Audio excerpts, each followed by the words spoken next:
अब पढ़ेंगे example number 6। Example 5 तक इसके 2 पार्ट हो गए हैं। अब इसका पार्ट नंबर 3 एग्जाम्पल नंबर 6 से लेके हम इसका पहला पार्ट पढ़ा, इसका बेसिक और एग्जाम्पल नंबर पहला उस पहले पार्ट के अंदर पढ़ लिया। अब पढ़ेंगे पार्ट नंबर सेकंड पार्ट के अंदर हम एग्जाम्पल नंबर 2 से लेके 5 तक पढ़ लिया। अब पार्ट नंबर आपका तीसरा 6 से लेके आगे के आप एग्जाम्पल हो गए वो पार्ट नंबर आपके 6 में मिल जाएंगे। अब एग्जाम्पल पढ़ने से अगर आपका वीडियो अच्छा लगा तो लाइक करें, कमेंट करें और वीडियो को शेयर करना ना भूलें। एग्जाम्पल नंबर 6, संख्याओं 6 व 20 के अभाज्य गुणनखंड करना है। सबसे आसान है आपके अभाज्य गुणनखंड कैसे करते हैं, टुकड़े करने, फैक्टर करने हैं। 6 व 20 के गुणनखंड विधि से एचसीएफ व एलसीएम लघुत्तम और समावर्ती एलसीएम आपको ज्ञात करना है। लघुत्तम और एचसीएफ आपका ज्ञात करना है। तो निकालते हैं पहले हम एलसीएम और एचसीएफ 6 व 20 का। तो पहले निकालते हैं एलसीएम। एलसीएम के लिए क्या करते हैं, जो भी संख्या दे रखी है उनको पूरा लिख लो साथ में। क्या देगा आपका 6 और 20, तो 6,20 इस दोनों के साथ में टुकड़े करने हैं। अब अभाज्य गुणनखंड में एलसीएम दे रखा है तो इन दोनों क्या करना पड़ेगा आपको, साथ में दोनों के टुकड़े करने पड़ेंगे। तो 6 के और 20 के टुकड़े करते हैं। देखो 2 का भाग 6 में कितनी बार आता है, 3 बार। 2 का भाग 20 में 10 बार। फिर 2 का भाग 3 में नहीं जा रहा है और 2 का भाग 10 में 5 बार। फिर 3 का जाएगा 1 बार, 5 में नहीं जा रहा तो 5 के 5। जिसमें भाग जाएगा वो लिख देंगे, अगर भाग नहीं जा रहा तो उसको सेम टू सेम लिख देंगे। फिर 5 का भाग 5 में 1 बार। इस प्रकार आपका भाग जाएगा 5, 3, 2, 2। जो भी आ रखा है इसको लिख 2 × 2 × 3 × 5। जो भी आपकी संख्या है सबको मल्टीप्लाई कर दो। तो 2 को × 2 करेंगे तो 4, 4 को 3 से किया 12 और 12 को 5 से करेंगे तो 12 5 की होता है आपका 60 या 60। तो एलसीएम कितना गया आपका, तो एलसीएम निकालने के लिए क्या करेंगे, एलसीएम बराबर आपका 60। एलसीएम निकालने के लिए दोनों संख्या को आप अभाज्य गुणन करेंगे और जो इनका गुणा होगा फैक्टर होगा वो आपका एलसीएम आ जाएगा। अब आता है नेक्स्ट आपका एचसीएफ। एचसीएफ निकालना आपको 6 का, तो 6 को अलग लिखना है और 20 को अलग लिखना है और दोनों के टुकड़े अलग अलग करने हैं। 6 के टुकड़े अलग और 20 के टुकड़े अलग। 2 का भाग 6 में 3 बार, फिर 3 का भाग 3 में 1 बार। इधर 20 के टुकड़े, 2 का भाग 20 में 10 बार, 2 का भाग 10 में 5 बार, फिर 5 का भाग 5 में 1 बार। इस प्रकार आपको दोनों को अलग अलग करना है। किसमें अंदर करना है, आपको एचसीएफ निकालोगे तो इसमें क्या करोगे, दोनों के अलग अलग टुकड़े करना पड़ेंगे। अब देखो पहले करते हैं 6 के टुकड़े कितने हैं आपके पास, 2 × 3 और 20 के टुकड़े हैं आपके पास 2 × 2 × 5। अब इन दोनों में कॉमन क्या फैक्टर आ रहा है, कॉमन क्या टुकड़ा आ रहा है आपका, जो टुकड़ा आपका कॉमन आ रहा है वो देखिए। एक तो आ रहा है 2 का, 3 इधर लेकिन इधर नहीं, इधर 5 इधर 5 नहीं। तो आपका जो फैक्टर आपका जो टुकड़ा आपका दोनों में कॉमन आ रहा है क्या आया 2 और कुछ नहीं है, तो आपका एचसीएफ बराबर हो जाएगा आपका 2। दोनों में देखना पड़ेगा कि दोनों में कॉमन क्या चीज है। दोनों में टुकड़े किया आपने, जो दोनों में टुकड़ा कॉमन आ रहा है वही आपका एचसीएफ हो जाएगा। इसमें 2 आ रहा है तो 2 ले लिया। अगर मान लो यहाँ पर 3 आता, इसके साथ माना 3 आता, फिर 2 को 3 को भी हम क्या करते इसके साथ में गुणा कर देते तो आपका टुकड़ा हो जाएगा आपका 6, आपका आंसर। इस प्रकार आपका टुकड़ा वैसे बराबर हो गया। एग्जाम्पल नंबर 7, अभाज्य गुणनखंड विधि से 90 और 404 का एचसीएफ ज्ञात करना है। अभाज्य गुणनखंड विधि से आपको 96 और 404 का एचसीएफ ज्ञात करना है। पहले क्या करोगे आप, एचसीएफ ज्ञात करना है। कौन सी विधि से ज्ञात करना है, अभाज्य गुणनखंड विधि से। तो ज्ञात करते हैं अभाज्य, अभी जस्ट क्वेश्चन किया आपने 6 एग्जांपल नंबर 6 सेम वैसे। तो हल करते हैं इसका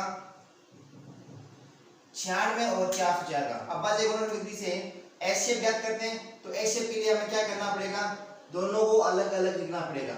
96 को अलग लिखना पड़ेगा और 404 को भी क्या करना पड़ेगा, आपको अलग अलग लिखना पड़ेगा। तो टुकड़े करते हैं, थोड़ी ये आएगा इनके ऊपर लिख लेते हैं इसको। तो गया आपका 96, 2 का भाग जा रहा है 4 8 48 बार, फिर 2 का जा रहा है 24 बार, फिर 2 का जा रहा है 12 बार, फिर 2 का जा रहा है 6 बार, फिर 2 का जा रहा है 3 बार, फिर 3 का जा रहा है आपका 1 बार। इसमें ऐसे करना आपको, 2 का भाग जा रहा है 2 बार, 0 का 0 2, फिर 2 का भाग 101 बार। अब किसका जाएगा, 2 का 3 का 5 का 7 का। अब बात जिसकी कौन कौन सी होती है, 2 3 5 7 9, 2 3 5 7 11 13, 17, 19, 23, 29, 31 ये वाली संख्या, लेकिन इसमें किसका भाग जाएगा? 101 खुद एक अभाज्य संख्या होती है, 101 खुद एक अभाज्य संख्या होती है, इसमें किसी का भी भाग नहीं जाएगा, 101 का 101 में ही भाग जाएगा। अब इसको देखते हैं टुकड़े के कौन कौन से हैं आपने। तो 96 के टुकड़े हैं आपके पास 2 2 1 2 3 4 5 बार, 4 5 और 3, और इसके आगे आपके 2 गुणा 2 101। अब एक से निकालने के लिए हम क्या करते हैं, कॉमन फैक्टर देखते हैं, कॉमन टुकड़ा देखते हैं। एक तो आ रहा 2 का टुकड़ा और एक आ रहा 2 का टुकड़ा, इसके अलावा कोई फैक्टर नहीं है, तो अपने पास क्या आ गया 2 गुणा 2, एचसीएफ कितना हो गया, एचसीएफ बराबर हो गया आपका 4, एचसीएफ कितना हो गया आपके पास 4।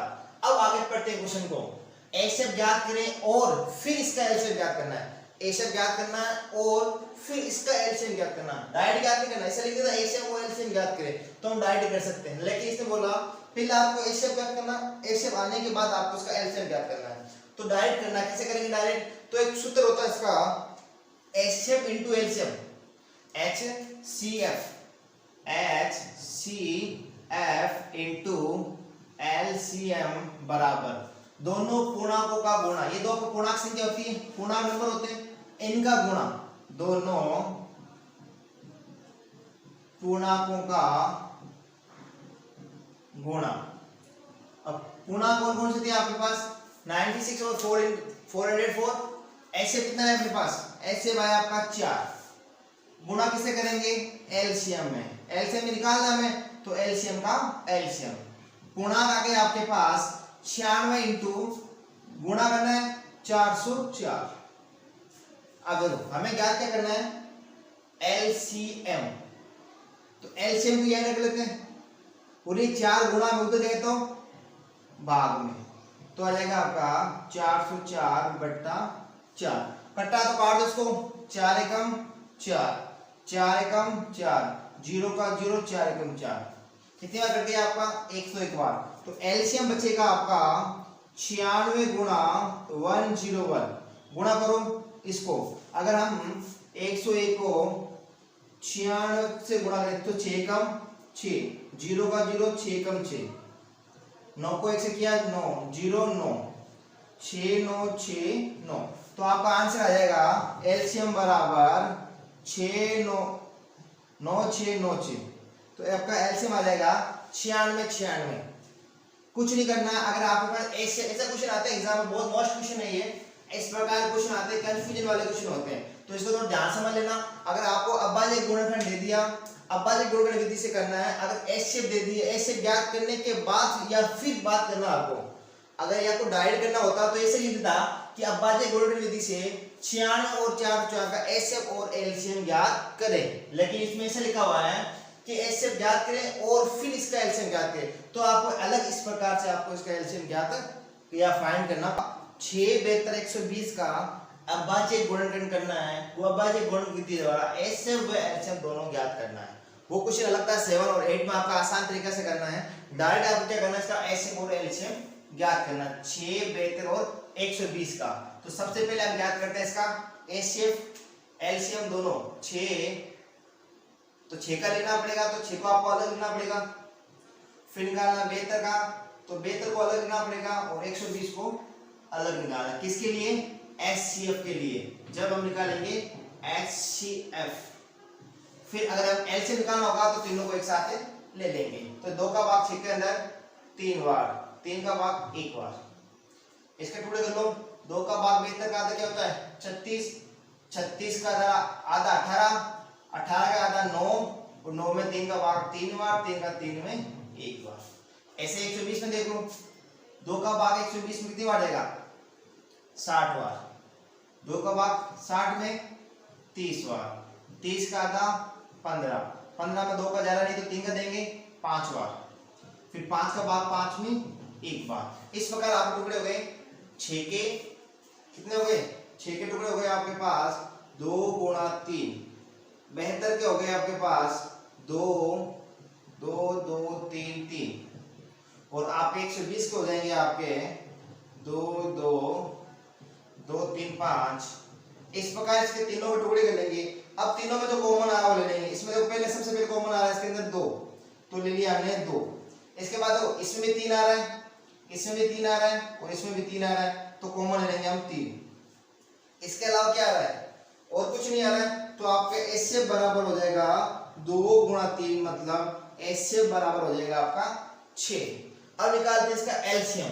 तो एलसीएम निकालने के लिए क्या करेंगे, तीनों को एक साथ लिख लेंगे 120 को, 6 72 120 का एलसीएम निकालना है। तो टुकड़े कर लो, आप इस साथ कर लो, 2 का भाग 6 में 3 भाग, 72 का आधा 36 और 120 का आधा 60, और 2 का जा रहा है 3 में जा रहा है 18 के, और ये हो गया आपका 30, और 3 का 2 का जा रहा है 9 बार 15 बार। अब 2 का ले जा रहा है तो किसका देंगे, 3 का भाग देंगे, तो 3 का भाग 3 में 1 बार, 3 का भाग 3 में 3 बार, और 3 का भाग 5 में 5 बार, 3 का भाग 15 में 5 बार। फिर देखो और 3 का जा रहा है तो 3 का भाग 3 में 1 बार और 5 के 5, और लास्ट में जाएगा 5 का, तो 1 1 1। इस प्रकार टुकड़े कर लो। अगर इधर जो भी संख्या आई है उनको सबको क्या कर दोगे, मल्टीप्लाई। क्या है आपका 2 गुणा 2 गुणा 2, 3 गुणा 3 गुणा 5, 2 को 2 से गुणा किया 4, 4 को 2 से किया 8, 8 को 3 से किया 24। अब इधर से बोलो 5 दिया 15, 24 गुणा 15, 15 चौक 60, 15 2 30 और 6 36। तो आपका एलसीएम आएगा 360। एलसीएम बराबर हो जाएगा 360, एचसीएफ बराबर हो जाएगा आपका 6। एग्जाम्पल नंबर 9, सबसे मोस्ट एग्जाम्पल 9 10 11 तीनों एग्जाम्पल ऐसे हैं। समय में ये प्रूव करना है कि एक परिमेय संख्या है, एक परिमेय संख्या है या नहीं है। तो हमें समय एक परिमेय रूट 3 एक परिमेय संख्या है, हमें सिद्ध क्या करना है कि रूट 3 एक परिमेय संख्या होती है। ऐसे क्वेश्चन हमें क्या करते हैं, थोड़े जैसे क्वेश्चन होते हैं, थोड़े बड़े होते हैं, 2-3 स्टेप आपको याद रख लो और आराम से करेंगे। आज को याद नहीं करेंगे तो समझेंगे, समझने तरीके से आराम से इसको करेंगे। तो पहले हमें क्या करना है, सबसे पहले ध्यान रखना है जो भी आपको संख्या दे रखी है आपको इसको जस्ट उल्टा मानना है। जैसे आपने क्या लिखा रूट 3 एक माना, तो हम क्या मानेंगे, एक परिमेय लिखा है तो हम इसका उल्टा मानेंगे। माना रूट 3 एक परिमेय संख्या है। क्या है, परिमेय संख्या है। तो सबसे पहले हम क्या मानेंगे, इसका जस्ट अपोजिट की रूट 3 एक परिमेय संख्या है। अब परिमेय संख्या क्या होती है, जिसे हम P बटा Q के रूप में लिख सकते हैं। परिमेय संख्या क्या होती है, परिमेय संख्या जिसे P बटा Q के रूप में लिख सकते हैं, Q के रूप में लिख सकते हैं तथा P Q का मान क्या नहीं होना चाहिए, Q का मान 0 नहीं होना चाहिए। एक कंडीशन होती है कि जब भी हम कोई भी पढ़ेंगे, जब भी संख्या पढ़ेंगे उसमें Q का मान, बट्टे वाली संख्या होती है इसमें Q का मान 0, मतलब बट्टे वाले नीचे वाले संख्या का मान कभी भी 0 नहीं होना चाहिए। अब क्या करते हैं, जैसे Q होता है तथा, अब एक चीज हमें याद रखनी है, तो P और Q क्या मानते हैं, P और क्या हो गए यहाँ पे से बाजित, P व Q दोनों क्या आपके से बाजे। अब से बाजे क्या होता है, से बाजे संख्या है, से बाजे संख्या है, मतलब P व Q दोनों से संख्या है, इसमें दोनों में एक का भाग जाएगा, इसके अलावा किसी भी संख्या का भाग नहीं जाएगा। हमने क्या माना, याद रखा है समझ में। सबसे पहले क्या करेंगे, माना जो भी आपको संख्या दे रखी है इसका जस्ट अपोजिट मानना है, इसका विपरीत भाग मानना है। तो हमने माना रूट 3 एक परिमेय संख्या था, तो हमने मान लिया माना रूट 3 परिमेय संख्या है। अब परिमेय संख्या कौन सी होती है, जिसे P बटा Q में रख सकते हैं इसके अलावा P बटा Q के रूप में रख सकते हैं। Q का मान हमेशा 0 नहीं होता है। तीसरी कंडीशन, P व Q दोनों से बाकी संख्या है, P व Q दोनों से बाजी संख्या है। अब देखो रूट हमें क्या रख सकते हैं, P बटा Q के रूप में रख सकते हैं। अपना क्वेश्चन क्या है, बराबर रूट 3, तो इसको आपको दोनों क्या रखना, बराबर के अंदर। अब कर दो इसको क्रॉस मल्टीप्लाई, 3 6 गुना वजन गुना, जब भी बराबर आता है इसका मतलब क्या होता है, वो क्या होगा वज्र गुणा या क्रॉस मल्टीप्लाई, इसे हिंदी बोलते हैं वज्र गुणा, ठीक है। तो हो जाएगा इसके जब कुछ नहीं तो 1 मान लेते हैं, तो P बराबर हो जाएगा आपका √3Q, ठीक है। अब देखो ये √3 ना, अब इसको क्या करोगे आप, दोनों तरफ क्या करोगे इसका, क्योंकि ये √3 हटाना है तो ये क्या करेंगे, अगर √3 हटाना है क्योंकि संख्या लाते हैं तो √3 हटाने के लिए हम क्या करेंगे, दोनों तरफ क्या करेंगे, रूट डालने का एक ही तरीका है वर्ग करना। अगर रूट हटाना है तो क्या करेंगे, दोनों तरफ क्या करेंगे वर्ग, तो P का वर्ग क्या हो जाएगा, P का स्क्वायर, वर्ग का मतलब को स्क्वायर करना है, बराबर 3 का होगा √3 का 3 तो √3 का क्या होता है वर्ग, जब √3 का वर्ग करेंगे तो √3 × √3 तो हो जाएगा √9, अब √9 कितना होता है 3 का मान, तो आप डायरेक्ट लिख दो इसका मान 3, तो √3 का मान क्या हो जाएगा केवल 3, तो बराबर आ जाएगा 3Q। अब 3 देखो यहाँ गुणा हो जाएगा तो भाग में, तो P का स्क्वायर बटा 3 बराबर Q, इसे आप समीकरण नंबर 1 देते हो। कहने का मतलब है आपको दो बार ऐसा काम करना है, एक बार आपको क्या करना है P के मान के अंदर बट्टे में 3 रखना है, एक बार क्या करना है आपको Q के बट्टे में 3 रखना है, ठीक है। अब देखो P का स्क्वायर बटा 3 बराबर Q, अब देखो कहने का मतलब ये 3 P बटा Q क्या है, 3 से विभाजित है, P बटा P क्या है 3 से, 3 का भाग इसमें जा रहा है तो लिख देंगे P 3 से विभाजित है, P का स्क्वायर 3 से विभाजित है, अतः P भी 3 से विभाजित, P भी 3 से विभाजित होगा। मतलब P का स्क्वायर अगर 3 से विभाजित है तो P भी 3 से विभाजित, ऐसा क्यों कर सकते हैं, क्योंकि परिमेय आपकी 1.4, परिमेय 1.4 के अनुसार 1.4 में देखना एग्जांपल है जस्ट एग्जाम से पहले, तो परिमेय के अनुसार 1.4 के अनुसार ये परिमेय 1.4 से पढ़ लिया।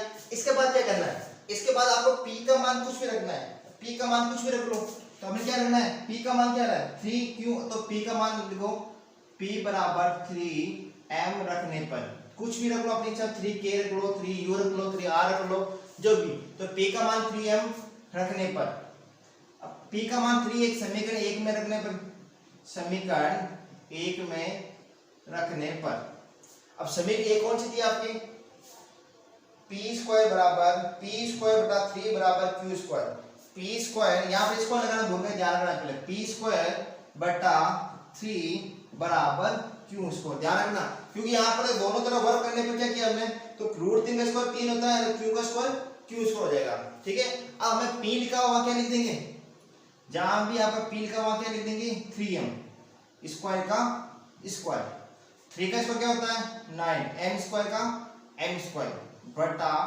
3 बराबर Q स्क्वायर, 3 कम 3 3 3 9, तो 3M स्क्वायर बराबर Q स्क्वायर, Q स्क्वायर, अब M स्क्वायर बराबर क्या, ये गुणा में उधर गए तो M स्क्वायर बराबर Q स्क्वायर बटा 3, अब M स्क्वायर बराबर क्या जाएगा Q स्क्वायर बटा 3, अब M देखो 3 में क्या होगा, Q भी क्या है 3 से विभाजित, हमें यही लाना था, यहाँ क्या था P के अंदर क्या है 3 से विभाजित, सेम कंडीशन, तो क्या हो गया Q स्क्वायर 3 से विभाजित है, Q स्क्वायर 3 से विभाजित है, तो विभाजित तो क्या होगा Q भी 3 से विभाजित होगा, क्यों होगा हमने बताया परिमेय से होगा, विभाजित होगा, तो परिमेय कौन सी थी 1.4 के अंदर देख लेना, एक बार चेक कर लेना 1.4 है कि नहीं, परिमेय 1.4 के अनुसार, तो देखो दोनों क्या हो गए 3 से विभाजित, हमने क्या लिखा यहाँ पे लाइन P व Q दोनों से भाज्य है, तो P व दोनों Q क्या है, या तो P और Q में P का भाग जाएगा या फिर A का भाग जाएगा, इसके अलावा किसी भी संख्या का भाग नहीं जाएगा, इसका मतलब क्या है P व Q दोनों से भाज्य है, लेकिन हमने देखो यहाँ P किससे विभाजित है 3 से और Q किससे विभाजित है 3 से, दोनों में 3 का भाग है, हमने क्या लिखा कि P व Q दोनों केवल A का भाग जाएगा, इसके अलावा इसमें किसी संख्या का भाग नहीं जाएगा, लेकिन इसमें दोनों क्या जा रहा है 3 का भाग दे रहा है, तो हमने जो मान माना, तो हमने जो क्या हुआ तथा हमने हमने जो माना वो गलत है, क्योंकि हमने जो मान माना वो क्या है, गलत है। इसलिए इसलिए √3 एक अपरिमेय संख्या है, अपरिमेय संख्या है। परिमेय संख्या होती है तो इसमें क्या होता, केवल संख्या संख्या होती है पी और क्यू, तो इसमें केवल ए का ही आपको पी और क्यू का भाग देता है, लेकिन इसके अलावा किसी संख्या का भाग नहीं देता है। लेकिन अपने क्या जा रहा है, इसमें 3 का भाग जा रहा है, ये इसी करना, इसीलिए इस क्वेश्चन इतना बड़ा करना पड़ता है। क्या करना है आपको, एक बार तो पी का बटन 3 लाना है, एक क्यू बटा 3 लाना है, सेम जो 3 दे तो 3 लाना है, 5 दे रहा है तो 5 लाना है। इससे क्या होगा, इससे होगा क्या, इससे होगा कि वो दोनों भाग देगा, तो वह हमने जो मान माना वो अपना मान क्या हो जाएगा, गलत। तो जो हमने माना वो गलत है, √3 एक आपकी एक परिमेय संख्या है। 5 माइनस √1 एक परिमेय संख्या है, तो हम वही काम करते हैं, मानते हैं उसका विपरीत, माना √3 एक परिमेय संख्या है, अपोजिट मानना है, √3 एक क्या है, परिमेय संख्या। परिमेय संख्या जिसे हमें p बटा q के रूप में लिख सकते हैं, उसे हम परिमेय संख्या कहते हैं। और q का मान हमेशा क्या ना हो, 0 नहीं होना चाहिए, q का मान क्या नहीं होना चाहिए, 0 नहीं होना चाहिए। और p बटा q दोनों से भाज्य संख्या होती है, क्या होती है आपकी, से भाज्य संख्या।